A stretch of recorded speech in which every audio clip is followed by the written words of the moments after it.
होतं तर मग कुठल्या पक्षाचं कुठे? आणि तुम्ही एनडीए जॉईन करणार होते का? ही लोकशाही आहे, प्रत्येकाला बोलायचा अधिकार आहे आणि बऱ्याच लोकांना बऱ्याच गोष्टी माहिती आहे, पण अनेक वेळा लोकांना आवडत नाही मी हे बोललेलं. पण तुम्हाला सगळ्यांनाच माहिती आहे माझं पोट किती मोठं आहे आणि आज माझा भाऊच नाही राहिला हो. त्याच्यामुळे आता काय जुनं उगाच कुणाच्या बद्दल काय काढावं. माझ्या भावाचं आणि माझं जे काय बोलणं होतं ते दादाच्या आणि माझ्यामध्ये आहे आणि ते वास्तव आहे आणि रोहित ते पवार बऱ्याच लोकांना ते माहिती आहे. बोलणं आता पुढे ताई चालू राहील म्हणजे पार्थ पवार बघूया आहेत ना किंवा हो, वहिनी माझा आहेत. भाऊ जाऊन आता 15 दिवस पण नाही झाले. आम्हाला त्या शॉक मधून बाहेर तर येऊ. ताई तुम्ही म्हणताय त्यांचं तर तुम्ही म्हणणं शॉक असं आहे मधनं बाहेर ताई की अजून आलेले दादा नाही. गेले, दादाच्या गेल्या त्याच दिवशी यांनी विलिनीकरणाची चर्चा सुरू केली होती. मग तुमच्या हे पक्षात बघा, ही लोकशाही आहे, त्यांना बोलायचा पूर्ण अधिकार आहे. रोहित पवार म्हणताय की एक पूर्व विदर्भातला नेता काही फाईल घेऊन थांबलेला होता, त्याच्यामुळे त्यांना कारणी न दादा जाता- नकारणी न न जाता जाता विमानानं विमानानं जावं जावं लागलं. लागलं. तो एक मोठा संशय ते व्यक्त करताय. त्याची तुमच्याकडे काही माहिती आहे का? नाही, मला त्याची माहिती नाही, पण मी माहिती जरूर घेऊन तुम्हाला सांगेन. अमित शाह यांची भेट घेण्यासाठी काही हो, काल रोहित पवार इथेच होते आणि त्यांनी सिव्हिल एव्हिएशन मिनिस्टर आणि अमित शहाजींची वेळ मागितली होती. मी त्यांनाही विनंती केली होती, पण काल मला पण यायला थोडासा उशीर झाला, मला संध्याकाळ झाली.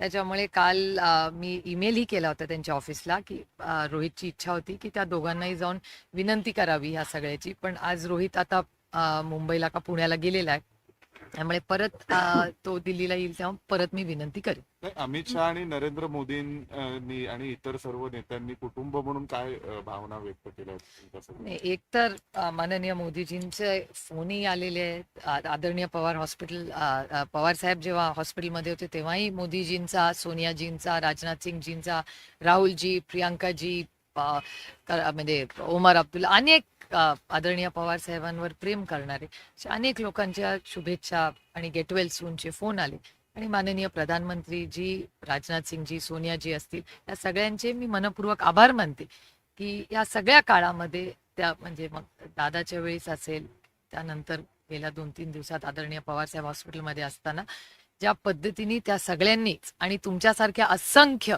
आदरणीय पवारसाहेब आणि पवार कुटुंबावर प्रेम करणाऱ्या तमाम महाराष्ट्रातल्या आणि देशातल्या अनेक लोकांनी जी साथ आम्हाला दिली त्याबद्दल मी मनापासून आभार मानते. मॅम, एक महत्वाचा प्रश्न आहे महाराष्ट्रातून. महाराष्ट्रात टीडीआरची खैरात देण्यात आली आहे. पिंपरी चिंचवडमध्ये 304 दिवसात 58 क्रोर्सला 213 क्रोर्स जे आहेत करण्यात आले आणि त्यात चंद्रशेखर बावनकुळे हे जे महाराष्ट्राचे मंत्री आहेत त्यांच्यावरती आरोप आहेत आणि त्यांचं कुठे ना कुठे इन्व्हॉल्वमेंट. नाही, तशी काय परिस्थिती असेल तर जरूर मला माहिती द्या. मी माननीय मुख्यमंत्र्यांना नक्की त्याच्याकडून माहिती काढून माननीय मुख्यमंत्र्यांनाच आपण विनंती करू की काय बातमी आहे आणि माझा विश्वास आहे की पारदर्शकपणे माननीय मुख्यमंत्री याचं उत्तर देतील. ताई, रेवती ताईंच्या लग्नाची घोषणा इंस्टाग्राम पोस्ट करून आपण केलेली आहे. मुख्यमंत्र्यांनी मध्यस्थी केली अशी एक चर्चा आहे. नेमकं नाही, खरं तर गेले अनेक महिने ही चर्चा चालली होती. रेवती आणि सारंग हे गेले जवळपास वर्षभर एकमेकाला ओळखतात आणि माझं भाग्य आहे की माझे सगळेच भाऊ, म्हणजे मला 6 भाऊ आहेत, त्या 6ही भावांनी या नात्याला आशीर्वाद दिला आहे. त्यामुळे मी माझं भाग्य समते की दादा असतानाच हे लग्न ठरलं होतं.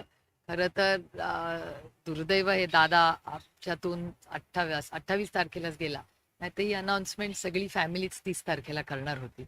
त्यामुळे एकाच गोष्टीचं मनापासून समाधान आहे की दादाच्या आशीर्वादानेच हे लग्न ठरलं. एक तो प्रश्न असे, राजकीय तुम्ही बोलणं टाळताय पण तुम्ही शेवटी एक कुटुंब देखील आहात आणि जेव्हा दादांसोबतच्या ज्या काही राजकीय चर्चा सुरू होत्या त्या स्वाभाविक कुटुंब म्हणूनही एकत्र येण्याबाबतच्या आणि अशा होत्या. मग आज तुम्हाला काहीच वाईट कसं वाटत नाही ज्यावेळी अशा प्रकारे जर थेट शब्द फिरवला गेला असेल? लोकशाही आहे, प्रत्येकाला बोलायचा अधिकार आहे आणि मी तुम्हाला आधी म्हणले की आमची सगळी चर्चा ही दादाच बरोबर झाली होती आणि अनेक लोकांना ती माहिती होती. पण आता उणीधुणी कशाला काढायची? आता दादाच नाही राहिला तर आता कशाला? आणि आम्ही त्या दुःखातूनच असून बाहेरही पडलेलो नाही हो. त्याच्यामुळे हे सगळे विषय आता कुठे काढत बसायचे? आणि मला असं वाटतं की आज देशासमोरही म्हणजे एकीकडे आमचं फॅमिलीचं आम्हाला दुःख आणि दुसरीकडे राज्यासमोर, देशासमोर तुमच्याच चॅनलवरही तुम्ही सगळे रेग्युलर रिपोर्टिंग करतायत की राज्यात खूप आत्महत्या वाढलेल्या आहेत. ट्रेड डील मध्ये पुढे नक्की काय परिस्थिती होणार आहे ह्याच्यात क्लॅरिटी नाही.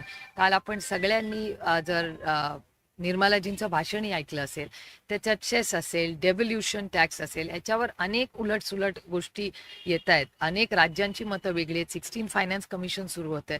त्यामुळे खूप मोठी आव्हानं, जबाबदाऱ्या ही तुम्ही पत्रकार म्हणून आणि आम्ही लोकप्रतिनिधी म्हणून आपल्या सगळ्यांवरच आहे. आज योगायोगाने सकाळी DPDC झाली, त्याचा पुढे आता महाराष्ट्राच्या बजेटमध्ये काय होतंय, अनेक पेमेंट्स वेळेवर होत नाहीयेत. त्यामुळे असे अनेक आर्थिक परिस्थिती आणि पुढे होणारे या नक्की ट्रेड डील मधून भारताच्या पदरात काय पडणार आहे याच्यात अजून क्लॅरिटी आली नाही. DPTC सरकार एक मध्ये- पियुष म्हणते गोयल यांनी DPTC पत्रकार मध्ये परिषद घेतली आणि discussion त्यांनी आणि म्हटले निर्णय काय झाला? शेतकऱ्यांचा कुठलंही नुकसान होणार नाही US ट्रेड डीलच्या माध्यमातून, आणि त्यांनी हे फायदाच म्हटलेलं होणार आहे आहे. आणि फायदाच होणार आहे.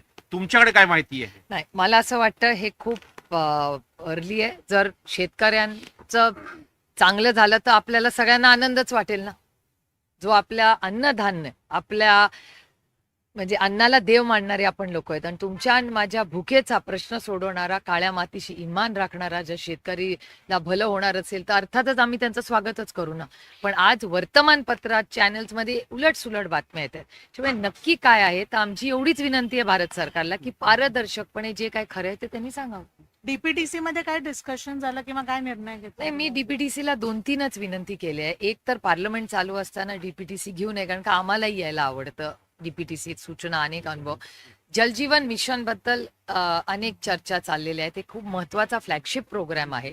CR पाटलांनी अनेक ठिकाणी महाराष्ट्रात इन्क्वायरीही लावलेली आहे. त्याच्यामुळे जलजीवन मिशन बद्दल थोडंसं आम्ही सगळ्यांनी गांभीर्याने घ्यावं, आणि आम्हालाही आम्ही तिन्ही खासदार म्हणजे जे मंत्री आहेत योगायोगाने तेही असतील किंवा मी अमोल दादा असतील, तर असे जे केंद्र सरकारचे जे फ्लॅगशिप प्रोग्राम्स आहेत त्याची माहिती दिशा कमिटी वेळेवर घेऊन त्याच्यानंतर DPTC घेऊन आम्हाला दिले तर पार्लमेंटमध्ये आम्हाला या सगळ्याचा फॉलोअप घेता येईल. हा पहिला मुद्दा.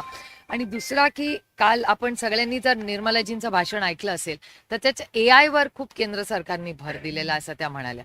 तर एवढे करोड रुपये दादा असतानाच 500 कोटी रुपयाचं एक मोठं प्रोजेक्ट कृषी विज्ञान केंद्राच्या माध्यमातून संपूर्ण महाराष्ट्रात शेतीवर, अलाइड बिझनेसेसवर आणि त्यानंतर ऊस असेल, हॉर्टिकल्चर असेल, ह्याच्यासाठी खूप नवीन प्रयोग करायचा निर्णय झाला होता. माननीय मुख्यमंत्र्यांनाही तो विषय माहिती आहे. दादा स्वतःही बोलले होते आणि याचा फॉलोअप दादा स्वतः करत होते.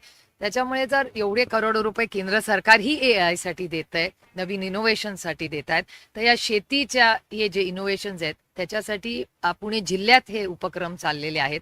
आपण सगळे कृषकला आला होता. अतिशय यशस्वीपणे कृषक ही बारामतीच्या कृषी विज्ञान केंद्रात झालेलं आहे. त्यामुळे या अनुषंगाने दादांचं एक स्वप्न होतं की आपण हे सगळं केलं पाहिजे शेतीत पुढे.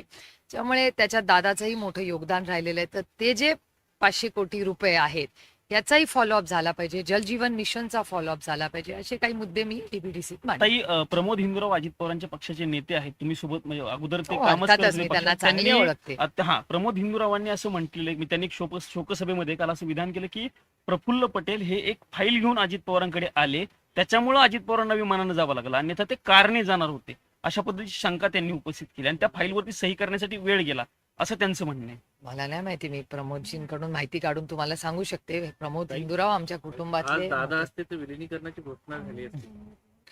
दादा असता तर खूपशा गोष्टी झाल्या असत्या. रेवतीच्या लग्नाची अनाउन्समेंट पण दादानीच केली असती. पण हे दुर्दैव आहे की दादा आज आपल्यात नाही. पण दादाची जी अपूर्ण स्वप्न आहेत ती सगळी आम्ही पूर्ण करू. एक प्रश्न थोडा वेगळा आहे. नेवासा तालुक्यातून एक सकारात्मक बातमी आली की जातमुक्त गावाची घोषणा केली. गावात चांगली गोष्ट आहे. जातींवरून भेद केला जाणार नाही. नाही, हा पुरोगामी विचारांचा महाराष्ट्र आहे. शाहू फुले आंबेडकरांचा महाराष्ट्र आहे. छत्रपतींचा महाराष्ट्र आहे. त्यामुळे त्याच्यात ह्या नेहमीच देशाला जेव्हा सामाजिक परिवर्तन झालं, महाराष्ट्र नेहमी पुढे राहिलेला आहे. माझा विश्वास आहे की आजही तुमचा आणि माझा महाराष्ट्र, आपला महाराष्ट्र हा नेहमी सामाजिक परिवर्तनात, विकासामध्ये नेहमी देशात एक काहीतरी नवीन दिशा द्यायचं काम आपले नागरिक नक्कीच करतात. एक शेवटचा Thank you. प्रश्न, उपमुख्यमंत्री झाल्या सुनेत्रा पवार, घाई झाली वगैरे अशा स्वरूपाचे जे खूप चर्चा आहे. चर्चा झाल्या. हे लोक बोलत राहतात. मला असं वाटतं इथून पुढे दादाची जी अपूर्ण स्वप्न आहे ती पूर्ण करण्याची नैतिक जबाबदारी ही आज आपल्या सगळ्या. काही विरोधी पक्षाला सभागृहात बोलू दिलं जात नाही असं सातत्यानं चित्र किंवा असा आरोपही होतो. याकडे कसं बघता? पूर्ण सेशन मध्ये हे आरोप होत राहिले. काही लोकसभा खासदारांना अध्यक्षांवरती निलंबित देखील अविश्वास करण्यात ठराव आला आला. आहे. हे दुर्दैव आहे, कारण का शेवटी लोकशाही आहे आणि ज्याला इंग्रजी म्हणतात democracy has to be noisy. आवाज तर झालाच पाहिजे. आणि ही जर लोकशाही आहे तर विरोध, लढाई, मतभेद हे झालेच पाहिजेत. माझं नेहमी म्हणणं असतं की मनभेद होता कामा नये, मतभेद हे झालेच पाहिजेत. त्यामुळे या ज्या पद्धतीने निलंबन झालं किंवा टोकाची भूमिका घेण्यात आली ही दुर्दैवी आहे.